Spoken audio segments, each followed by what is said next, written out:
magiging kalalabasan ng ating dessert. Malapit na ako guys, sa pupuntahan ko. Talaga natin dito ilalagay yung ating cocoa powder sa ating condensed milk at make sure talaga ay ni 7 center. Para nga to avoid any lumps. So kakailangan natin ng consistency dito sa ating dessert ay kailangan na super lapot.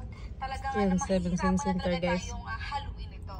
Kasi kapag ito ay nilagyan natin sa freezer, kailangan na talagang para naging ala candy na talaga siya.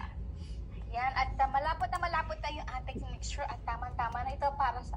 Yung mamaya, punta tayo dyan sa Skunto. Yung malaking building na yan guys. Puntahan natin. So, liliko ako dito. Mag left side ako. Turn left. Ayan, patayin ko muna guys. Magagalitan tayo nito.